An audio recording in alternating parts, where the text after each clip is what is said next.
adversely affect you.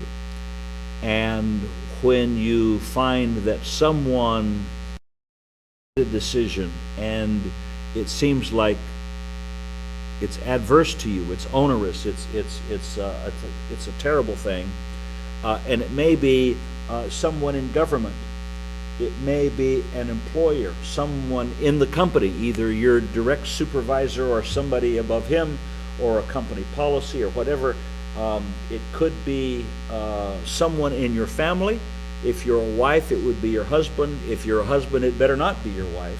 If it's a child, it could be either one of your parents, or it could be in the church. In one of my discipleship groups this last weekend, we were looking at 3 John, in which it looks as though there is a pastor of a congregation by the name of Diotrephes, and the Apostle John has nothing good to say about the guy. It would be of particular importance to members of that church to learn how to make biblical appeals to such a man as that, who was more motivated by pride than spirituality, more concerned with people bowing and scraping to him than he is about the will of God. So this principle, or these principles that we find in the Word of God about making a biblical appeal, are very, very useful to Christians with discernment and with wisdom.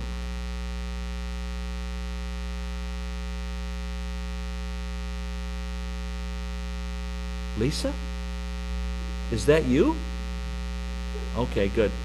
I would just be shocked if it were Lisa. So where was I before the phone rang? Diotrephes. I think I had said a few more things after mentioning him, but help me, Sarah.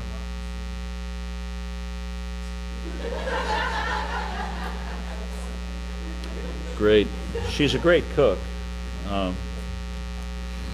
So what we've been doing for the last couple of weeks is looking at some examples in the Bible to illustrate for us and to show us by example people who have a right standing to make such an appeal, so that they don't have to rebel, so that they don't actually you don't.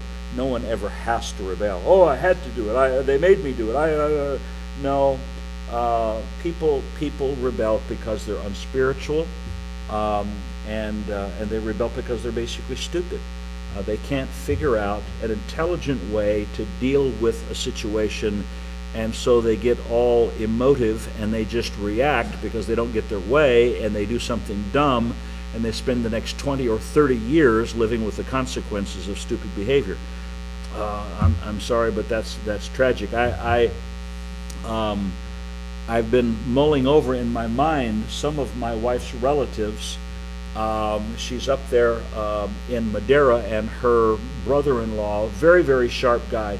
This is the guy, Brian, that was rated to be a flight instructor for everything except for the A380 and the 747. Basically, when he was teaching flying instruction, any fixed or rotary wing aircraft, the guy's brilliant. And boy, does he have some dumb kids. Is this going out on the internet?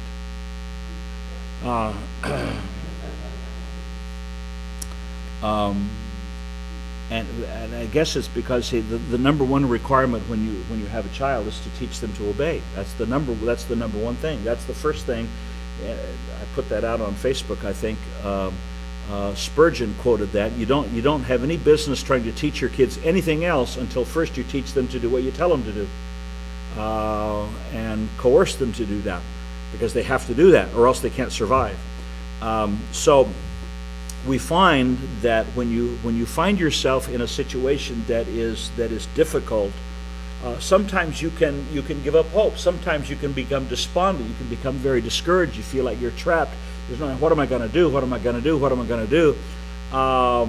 And over the course of my 40 years in the ministry, I have been approached by people who have felt trapped by an authority situation and didn't know what to do, and I have been approached about what to do twice in 40 years. Pastor, what do I do? Twice I've been asked. Typically, I get called after somebody makes a dumb decision, and now what do I do? You're trying to put Humpty Dumpty back together again. Okay, it's hard to take an omelet and get it back into the shell. Okay, so this is important, and I would encourage parents and grandparents to exercise as much wisdom as you can to train your children. So we looked at having a right standing and having the right basis, and we saw, I think last week we looked at Abraham, who was seeking what God had declared that God wants.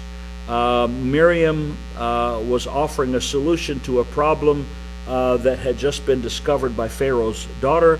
Rahab offering protection for Israel's 2 spies. Ruth offering herself to a man, Boaz, who was interested in a wife. Abigail, and he was probably a widower whose children were already grown, that would make it possible for him to be a kinsman redeemer as he was. And then Abigail, of course, offering respect and recognition to the warlord whose name was David, and thereby saving her foolish husband's life and saving the lives of everyone who was in their household. That is, all of the servants, all the employees, everybody, because David had a legitimate grievance to wipe them out. Maybe not by our cultural standards and norms, but by their cultural standards and norms. He was free to unleash fury on them had she not intervened at an appropriate time. And then, of course, there was Esther offering a remedy to national intrigue that was always a problem in such a large empire and bureaucracy as the Persians had. And now I'd like for us to turn to Nehemiah chapter 2. We're still in Persia, and in the book of Nehemiah we see, of course, the government official, Nehemiah. He was cupbearer to the king, which means he was in the inner circle. He would be, for example, someone working for the chef in the White House, and it would be his responsibility to bear the cup of wine to the king. And every single time the king would take a sip of something, then Nehemiah's job was to take a sip of it first. So if the king decided he wanted to get drunk, Nehemiah was going to be pretty plastered, because he has to drink before the king drinks, and the king drinks again. He has to drink before the king drinks. Time for the king to put something into his mouth to eat, he has to eat it, and then the king eats it. And that was his life. So he had to be trusted, and he was there all the time. But in Nehemiah chapter 2, verse 8, we read, "And it came to pass in the month Nisan, in the 20th year of Artaxerxes the king, that wine was before him, and I took up the wine and gave it unto the king. Now I had not been before time sad in his presence." Now, why does he point this out? Because being sad in the king's presence was a capital offense. People died who were sad in the king's presence. That was intolerable. Now, what does that show us? It shows us that people have control of their countenance. Okay? I remember years and years and years ago, we had a fellow here at the church who had a couple of youngsters that woke up every morning grumpy. And we talked about it, and he finally decided that he was going to put an end to it. He was just tired of his children waking up in the morning. No matter how much sleep they had the learned habitual behavior of waking up crabby. And so he gave them a warning. He had 2 boys that were fairly close together. I don't think he ever corrected the daughter, because I think she's still crabby. But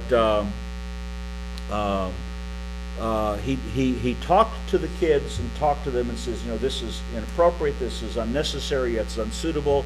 and there's no need for it, and Dad's going to do something about it here pretty shortly. And he talked to them on several occasions. And then one morning they woke up, and he walked up to one and said, "Bub, go get the mood stick." And the mood stick was a 15-inch long, 3/4 inch Schedule 40 PVC pipe. It's a great rod. I mean, great. It's better than a paddle. You don't want to use anything like a belt, nothing like that. You can sting like nobody's business, but you don't actually damage anyone. You're capable of spanking. How many of you ever gotten one of those? Anybody here? Yeah. Oh yeah. We have a bunch of well-raised young people in our church, and I still have a half a drawer of those in case anybody needs them. I don't actually give them to them because I don't want to go to prison, but I open the drawer and say, "Looky there, what do you know?" And then I leave the room. And I don't count the number that are in the drawer when I come back. Is this being broadcast? Okay. Okay. So anyway, this dad got the oldest of the two boys to go get the mood stick, and he swatted them really good.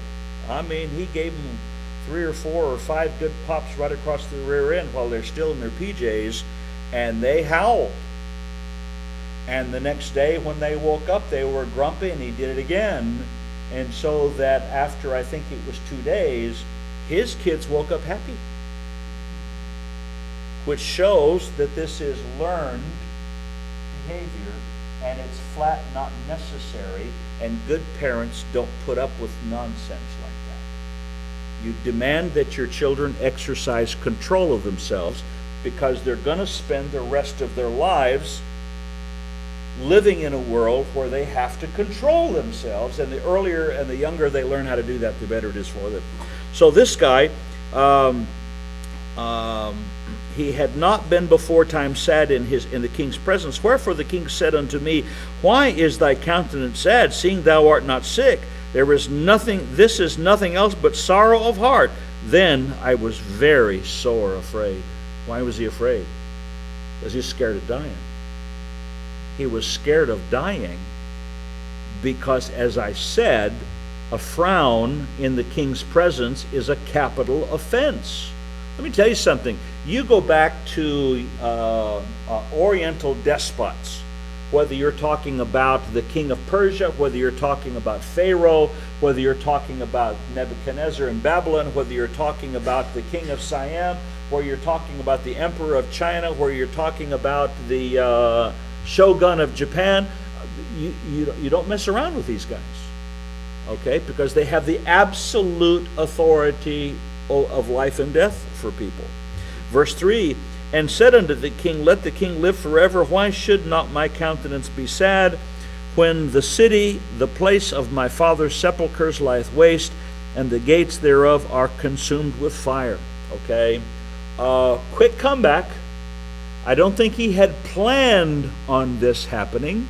Okay, this is not the way you really waltz into a biblical appeal situation intentionally.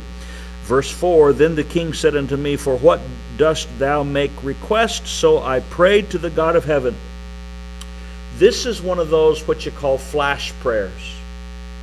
It's an unarticulated request to God, where you don't move your lips, you don't close your eyes, and you to the Lord say something like, Dear God, help me. Okay, I don't know what to do. Okay.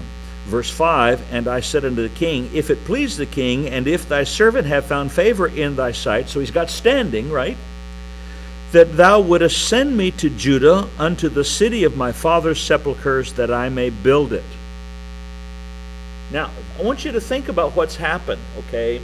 Something on the order of 60 years earlier or 65 years earlier, the Babylonian king Nebuchadnezzar had surrounded the city of Jerusalem and laid siege to it, and over the course of 3 different exiles had taken all of the nobility, the people of stature and position, had taken them out to the Babylonian captivity and left only the street urchins behind.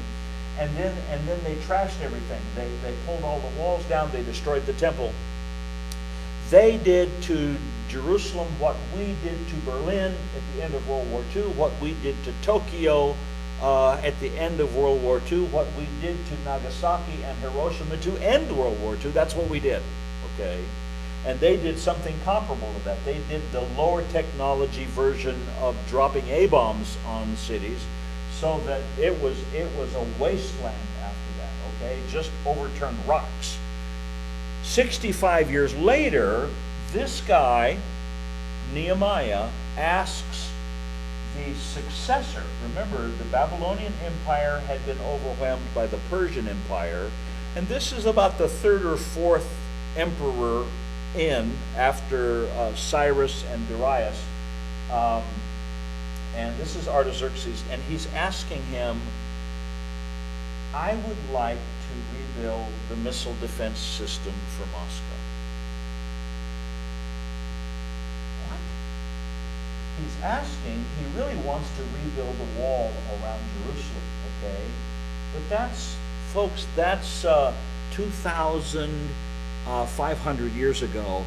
That would be tantamount to someone in the Department of Defense going to the president and saying, 50 years after Berlin, we would like to give nukes to Angela Merkel. We would like to give nukes to Japan. And you think, what? Are you out of your mind? You want to rearm those who used to be your enemy? And that's what he's asking. So you see, it was in the minds of most people living that day, it was an outrageous request.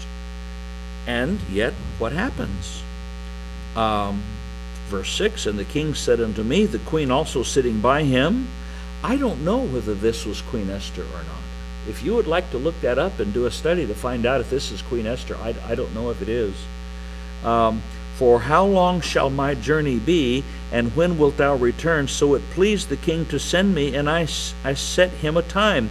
Moreover, I said unto the king, if it please the king, let letters be given me to the governors beyond the river, that they may convey me over till I come into Judah, and a letter unto Asaph, the keeper of the king's forest, that he may give me timber to make beams for the gates of the palace, which appertaineth to the house, for the wall of the city. So he's rebuilding the defenses, and for the house that I shall enter into. And the king granted me according to the good hand of my God upon me. Folks, God had to be in this. God had to be in this. But if you're a Christian who's making a biblical appeal, you want God to be in it. Okay? You want God to be in it, all right?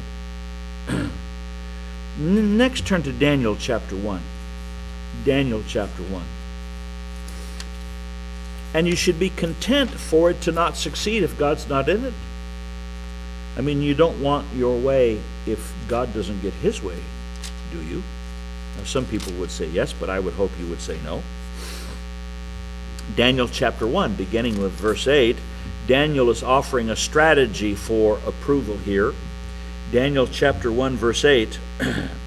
But Daniel purposed in his heart that he would not defile himself with the portion of the king's meat. Now, Daniel and several other young Jewish boys, teenagers, had been taken in the Babylonian captivity. This is decades before what we just read in Nehemiah. Okay, this is 65 years before what we just read in Nehemiah. That Daniel and young men of the nobility. These are guys that are highborn, they're well-educated, they're from upstanding families, and they are captured and taken to the Babylonian captivity. But Daniel purposed in his heart that he would not defile himself with the portion of the king's meat, nor with the wine which he drank. In other words, Daniel decided, I'm going to remain kosher. Esther didn't remain kosher, did she? How do we know Esther did not remain kosher?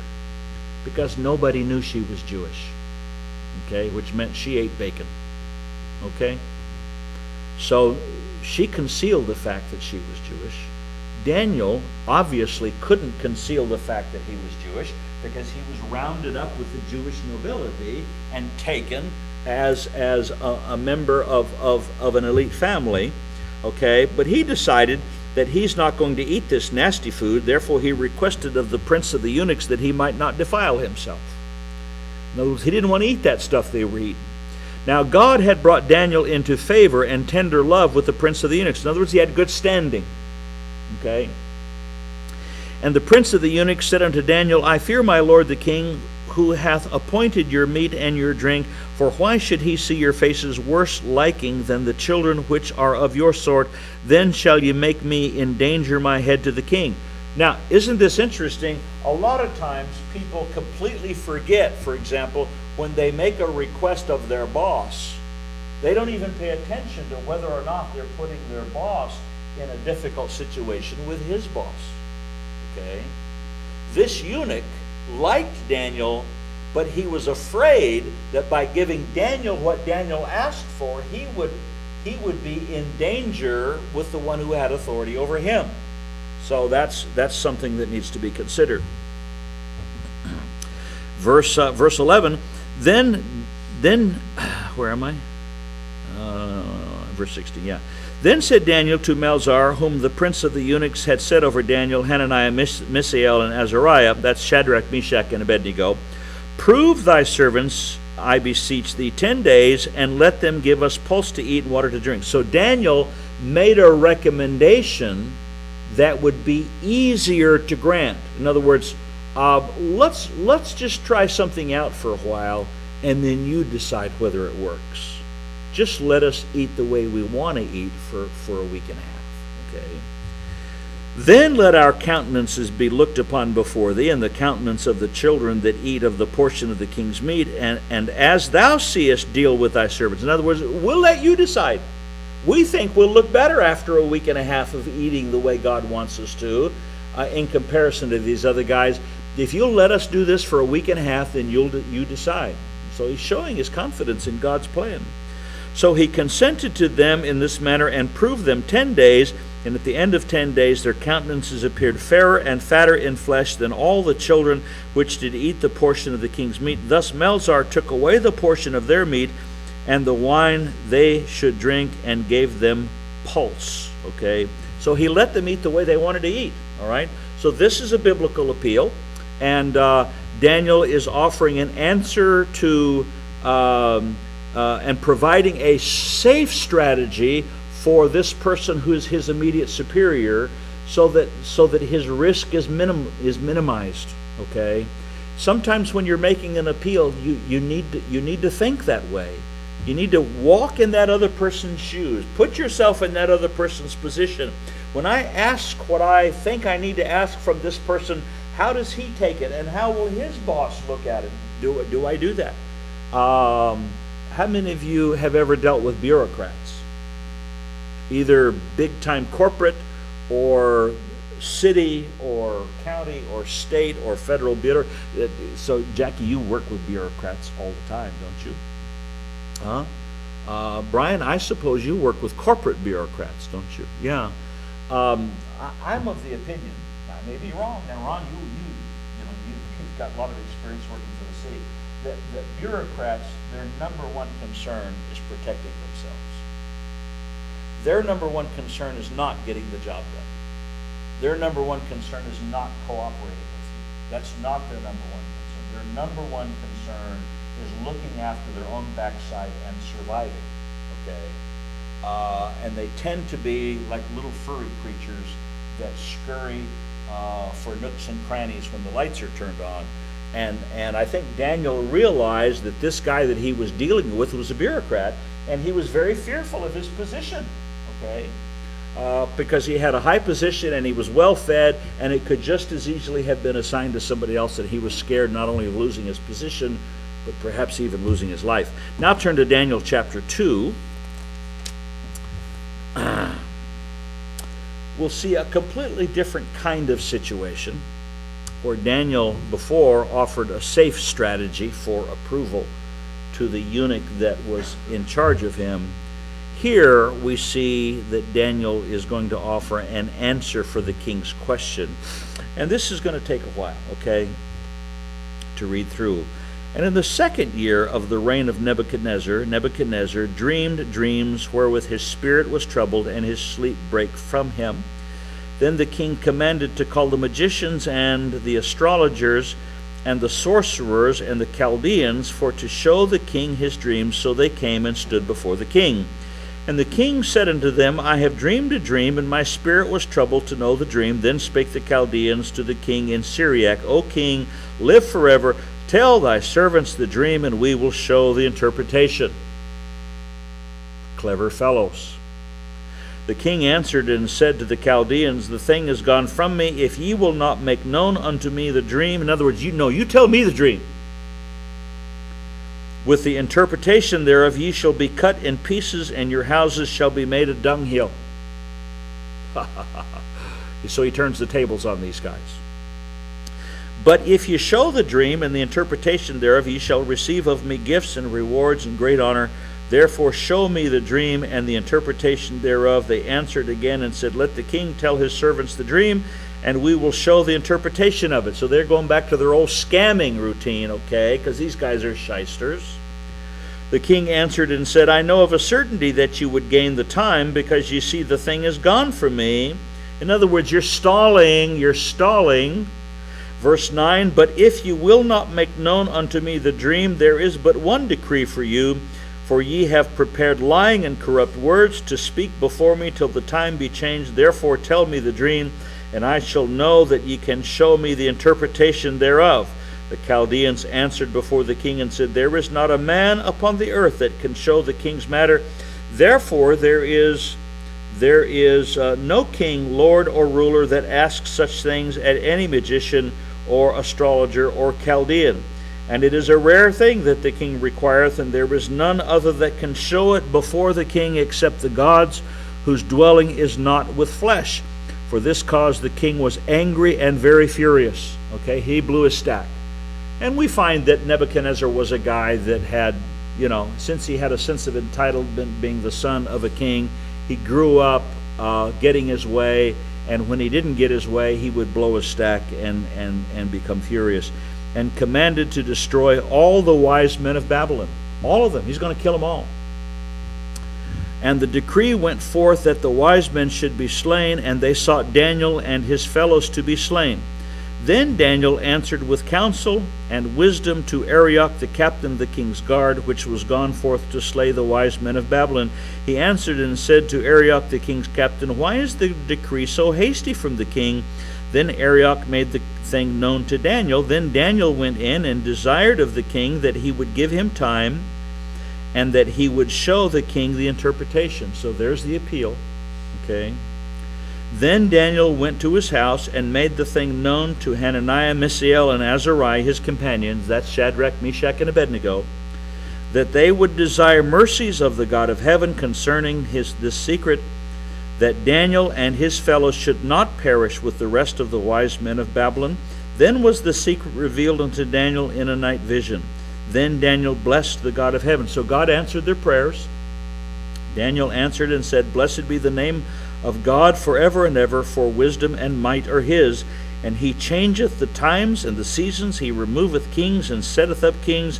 He giveth wisdom unto the wise, and knowledge to them that know understanding. Notice, he gives wisdom to the wise. He doesn't give wisdom to fools. Why? Because fools are too stupid to ask for it. The wise are wise enough to ask for more. Verse 22, he revealeth the deep and secret things. He knoweth what is in the darkness, and the light dwelleth with him. I thank thee and praise thee, O thou God of my fathers, who hast given me wisdom and might, and hast made known unto me now what we desired of thee. For thou hast now made known unto us the king's matter. Therefore Daniel went in unto Arioch, whom the king had ordained to destroy the wise men of Babylon. He went and said thus unto him, Destroy not the wise men of Babylon, bring me in before the king, and I will show unto the king the interpretation. This is an appeal. Okay, so he's making an appeal to make an appeal to make an appeal.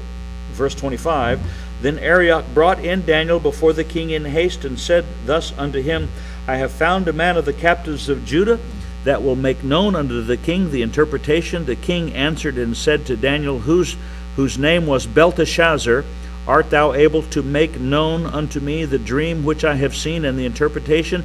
Daniel answered in the presence of the king and said, The secret which the king demanded cannot the wise men, the astrologers, the magicians, the soothsayers show unto the king, but there is a God in heaven that revealeth secrets, and maketh known to the king Nebuchadnezzar what shall be in the latter days. Thy dream and the visions of thy head upon thy bed are these. As for thee, O king, thy thoughts came into thy mind upon thy bed, what should come to pass hereafter? And he that revealeth secrets maketh known to thee what shall come to pass. But as for me, this secret is not revealed to me for any wisdom that I have more than any living, but for their sakes that shall make known the interpretation to the king, and that thou mightest know the thoughts of thy heart. Notice the humility of Daniel. He's not claiming any special gift or anything like that. Thou, O king, sawest, and behold a great image. This great image, whose brightness was excellent, stood before thee, and the form thereof was terrible. This image's head was of fine gold, his breast and his arms of silver, his belly and his thighs of brass, his legs of iron, his feet part of iron and part of clay. Thou sawest till that a stone was cut without hands, which smote the image upon his feet that were of iron and clay, and brake them to pieces. That's usually thought to be the Lord Jesus Christ. Then was the iron and clay, the brass, the silver, and the gold broken into pieces together, and became like the chaff of the summer threshing floors, and the wind carried them away, that no place was found for them. And the stone that smote the image became a great mountain, and filled the whole earth. This is the dream, and we will tell the interpretation thereof before the king. Thou, O king, art a king of kings, for the God of heaven hath given thee a kingdom, power, and strength, and glory. And wheresoever the children of men dwell, the beasts of the field and the fowls of the heaven, hath he given into thine hand, and hath made thee ruler over them all. Thou art this head of gold. He's saying, King, God put you where you are. You may be a big boy, but God put you where you are. And after thee shall arise another kingdom inferior to thee, and another third kingdom of brass, which shall bear rule over all earth. And the fourth kingdom shall be strong as iron, for as much as iron breaketh in pieces and subdueth all things, and as iron that breaketh all these shall it break in pieces and bruise. And whereas thou sawest the feet and toes, part of potter's clay and part of iron, the kingdom shall be divided, but there shall be in it of the strength of the iron, for as much as thou sawest the iron mixed with miry clay. And as the toes of the feet were part of iron and part of clay, so the kingdom shall be partly strong and partly broken. And whereas thou sawest iron mixed with miry clay, they shall mingle themselves with the seed of men, but they shall not cleave one to another, even as iron is not mixed with clay. And in the days of these kings shall the God of heaven set up a kingdom, which shall never be destroyed, and the kingdom shall not be left to other people, but it shall break in pieces and consume all these kingdoms, and it shall stand forever. Forasmuch as thou sawest that the stone was cut out of the mountain without hands, and that it brake in pieces the iron, the brass, the clay, the silver, and the gold, the great God hath made known to the king what shall come to pass hereafter, and the dream is certain, and the interpretation thereof sure. Then the king Nebuchadnezzar fell upon his face and worshipped Daniel, and commanded that they should offer an oblation and sweet odors unto him. The king answered unto Daniel and said, Of a truth it is that your God is a God of gods, and a Lord of kings, and a revealer of secrets, seeing thou couldst reveal this secret. Then the king made Daniel a great man, and gave him many great gifts. We're not told here, but I'm sure Daniel corrected him when he tried to worship him. Okay, can we just take that as a given? Then the king made Daniel a great man, and gave him many great gifts, and made him ruler over the whole province of Babylon. and chief of the governors over all the wise men of Babylon. Then Daniel requested of the king, and he set Shadrach, Meshach, and Abednego over the affairs of the province of Babylon, but Daniel sat in the gate of the king. So here we have yet another appeal. So through this chapter we see an appeal, followed by an appeal, followed by an appeal, ending with an appeal. Are appeals important? Yeah, if you want to get anything done, if you want to succeed in your life, if you want to make a mark for the cause of Christ, then yeah, appeals are important. Now turn to Daniel chapter 3, and we will wrap up these appeals, demonstrating a right basis, okay? When Daniel is making each appeal, he is not making these appeals for himself only. Obviously, he wants to preserve his life, and he wants to preserve the lives of his mates, but he also wants to satisfy the curiosity and the requirements of the king. He looks as an opportunity for him to glorify God, okay? For him to be able to make an appeal to the king and give the king what the king wants, God is greatly glorified by that. So there's the right basis for Daniel's appeal. Now Daniel chapter 3. And you'll be glad this will be the last of the long passages we'll read for a considerable amount of time. Nebuchadnezzar the king made an image of gold.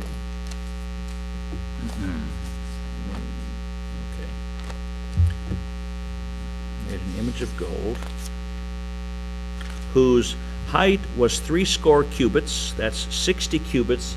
If a cubit is 18 inches, that means it's 90 feet high, okay? And the breadth thereof 6 cubits. He set it up in the plain of Dura in the province of Babylon. Then Nebuchadnezzar the king sent to gather together the princes, the governors, and the captains, the judges, the treasurers, the counselors, the sheriffs, and all the rulers of the provinces to come to the dedication of the image which Nebuchadnezzar the king had set up. Then the princes and governors and captains, the judges, the treasurers, the counselors, the sheriffs, lots of guys, okay? Lots of guys. Then an herald cried aloud, verse 4, To you it is commanded, O people, nations, and languages, that at what time ye hear the sound of the cornet, flute, harp, sackbut, psaltery, dulcimer, and all kinds of music, ye fall down and worship the golden image that Nebuchadnezzar the king hath set up. In other words, you're going to worship this big idol.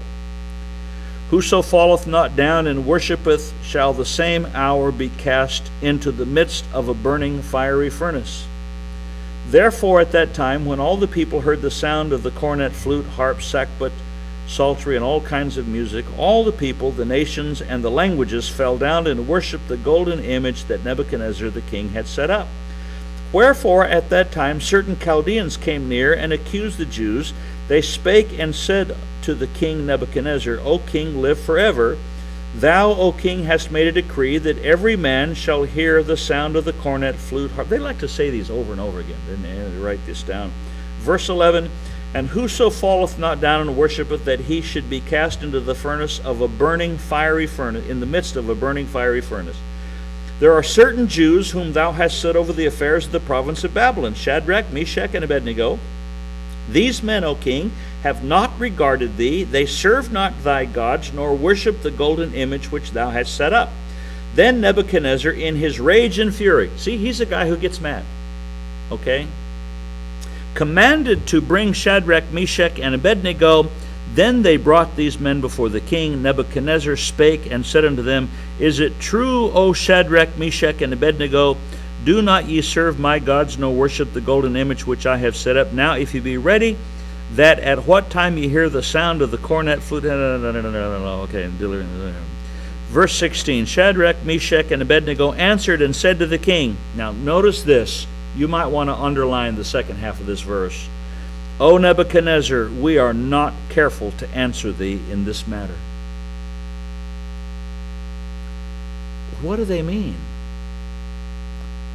Basically what they're saying is, we're not going to bend over backwards to make you happy. We're not going to say things designed to tell you what you want to hear. We're not going to do that. If it be so, our God whom we serve is able to deliver us from the burning fiery furnace, and he will deliver us out of thine hand, O king. In other words, if God wants to deliver us, He will. Verse 18, but if not, be it known unto thee, O king, that we will not serve thy gods, nor worship the golden image which thou hast set up. We're not going to do it. Then was Nebuchadnezzar full of fury. Oh, really? It's like he wasn't mad before. And the form of his visage was changed against Shadrach, Meshach, and Abednego. In other words, they had good standing with him up until this point. Therefore he spake and commanded that they should heat the furnace 7 times more than it was wont to be heated. And he commanded the most mighty men that were in his army to bind Shadrach, Meshach, and Abednego, and to cast them into the burning fiery furnace. Then these men were bound in their coats, their hosen, and their hats, and their other garments, and were cast into the furnace of the burning fiery furnace. Therefore, because the king's commandment was urgent, and the furnace exceeding hot, the flame of the fire slew those men that took up Shadrach, Meshach, and Abednego. In other words, the guys that were going to throw them in the furnace were killed. That's how hot it was. And these 3 men, Shadrach, Meshach, and Abednego, fell down, bound into the midst of the burning fiery furnace. Then Nebuchadnezzar the king was astonished, and rose up in haste, and spake and said unto his counselors, Did not we cast 3 men bound into the midst of the fire? They answered and said unto the king, True, O king. He answered and said, Lo, I see 4 men loose, walking in the midst of the fire, and they have no hurt, and the form of the 4th is like the Son of God. I like this chapter. Then Nebuchadnezzar came near to the mouth of the burning fiery furnace, and spake and said, Shadrach, Meshach, Abednego, ye servants of the Most High God. Oh, now he remembers. Come forth and come hither. Then Shadrach, Meshach, and Abednego came forth of the midst of the fire, and the princes, governors, and captains, and the king's counselors, being gathered together, saw those men upon whose bodies the fire had no power, nor was an hair of their head singed, neither were their coats changed, nor the smell of fire passed on them. Now these were the guys who moments ago were chortling with delight that the 3 Jews got thrown in there. Yeah, that'll serve them right. Refusing to eat bacon. Verse 28.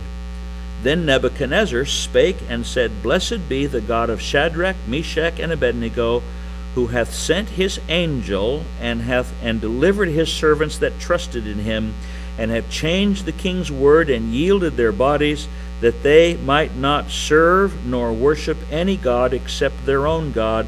Therefore I make a decree that every people, nation, and language which speak anything amiss against the God of Shadrach, Meshach, and Abednego shall be cut in pieces, and their houses shall be made a dunghill, because there is no other God that can deliver after this sort. Then the king promoted Shadrach, Meshach, and Abednego in the province of Babylon. Now, what do we have here? These guys made no request at all. So what does that let you know? Sometimes you need to just suck it up and take it. If you can't figure out a way to make an appeal to an authority figure over you in such a way that God ends up being honored by it, you got no business making an appeal just for your benefit and no one else's. If it benefits you but no one else, you need to keep your mouth shut. You need to take it. You need to man up. Okay? Because the Bible talks about suffering. And the Bible makes it very clear, Peter makes it very, very clear in his 2 epistles, that God's plan for Christians involves suffering. And he wrote that we should not think that it's a strange or unusual thing when we suffer, but that God has given to us opportunity to enter into the fellowship of Christ's sufferings. There is a mystery of communion between the believer in Christ that will only be enhanced by suffering, and those who have never suffered will never know. So if your primary goal is to live a life of ease, luxury, and absence of pain and discomfort, then you're going to be pleading and begging with people all the time so that they'll ease up on you, and so things won't go your way, so things will go your way and you'll get what you want. But if your goal is to glorify God, if your goal is to be useful to God, then there will be times in your life where you realize, I'm just going to stand here and not say anything. Because basically what these guys said was, King, God can deliver us if he wants to, and we don't know whether he will or not. He may not, but that's okay. We're not going to worship your gods. We're not going to do it. In other words, they're not going to comply. Now imagine, imagine what would have happened to Daniel if he were in a different situation and he could not have figured out a way to make an appeal to the eunuch to alter the kind of food that he ate. Then I think Daniel would have just said, hey partner, I'm not going to eat that food. Well, if you don't eat that food, you're going to starve to death because we're not going to give you anything else. And I think Daniel would have died. I think he would have been willing to suffer death so that he could honor God. And these are some things that we have to consider when we find ourselves in a position where you have an authority figure over you that has made an onerous decision that you just don't think you can live with. You just don't think you can live with, okay? And it has to do with the government, or it has to do with your boss, or it has to do with your spouse or your parents. It has to do with the church. Fortunately, in the Bible, there's always recourse for the Christian in a church. If you have been sinned against, you can take your fault to the person who sinned against you. And if you don't get satisfaction, you can take it to 2 or 3 others. And if you still don't get satisfaction, you can take it to the church. Okay. So we always have what would you call it?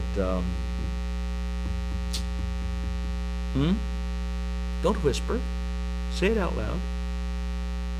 Recourse. Thank you, Brian. Recourse. Yeah, that's the word he was saying. It sounded like backup, but he meant recourse. We have recourse, okay? We have recourse. But in some situations that you find yourself in, you don't have recourse. Now, let me just share with you. Sometimes with government, you don't have recourse. Okay? Sometimes the government will... Now, by the way, here's the problem. Here's the problem with laws. And I think a fairly astute politician by the name of Rand Paul pointed out recently that you need to be really careful when you pass a law, because ultimately every law that is passed is backed up with a gun. Every single law the government passes, they will enforce at gunpoint ultimately. Okay? So what you need to do is decide, either I'm going to comply with the law if it's a preference, but if it's a conviction, you might have to suffer incarceration. I'm reminded of a phone call that my mother made to me many years ago, shortly after I became the pastor of this church. She was still living up in Portland, Oregon, and something on television bothered her a little bit. It was somewhat unlike my father's phone call. My father called up one day, and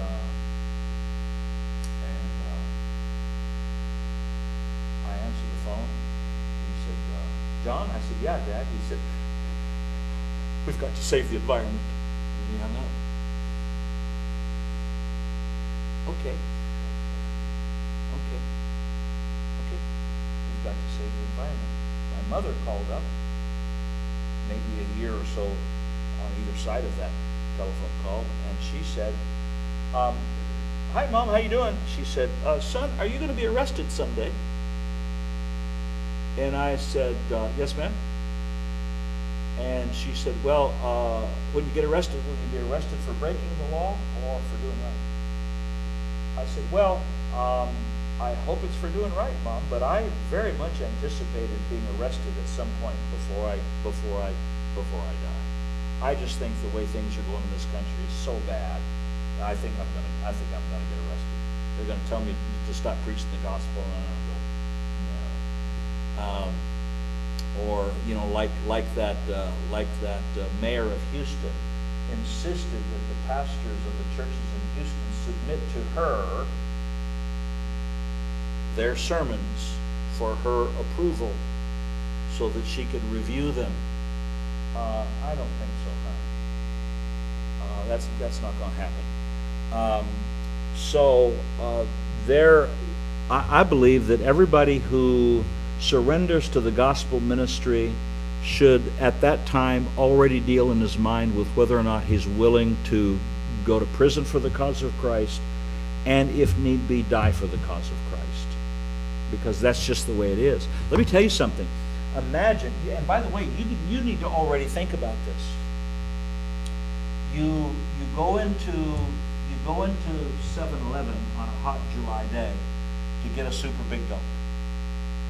And after you buy your super big gulp, a crazy nut job walks in, and he wants all the money in the till. You know he's a stupid person because they have, what, $15 in the till? Everything else goes in the safe. But he's got a weapon. And there's something about you that causes him to think that you're a Christian. And he walks up to you, grabs you, and puts a gun to your head and tells you, deny Christ or I'm going to kill you. My friend, can I share something with you in all seriousness? You need to be ready to die that day. So the answer should be no. No, I'm not going to do that. Now, you don't make decisions like that when someone points a gun at you. You make decisions like that now. Spiritual decisions are almost never made at the time. Spiritual conduct is usually planned. Because a Christian cannot deny Christ. No, I can't do that. Deny Christ or I'll kill you. Well, then I guess I'm going to die because I can't do that. I can't do that. And the child of God should not be able to do that. Okay? I think it was Polycarp who was told to pinch a little incense to Caesar or they would crucify him. And he pinched a little incense to Caesar, which was worshiping a false god, and they let him go. And he was so overwhelmed by conscience that he went back the next day and pleaded with them to crucify him because he had betrayed his Lord. And they obliged him. Okay? So sometimes you just have to take it, and these three guys were willing to take it. King, we're not gonna say words that are gonna make you happy. You're just gonna have to do what you're gonna have to do. And I think that that's something that ought to be considered, especially in this day in which we live, whenever someone considers the claims of Christ and whether or not they want to spend eternity with the Savior.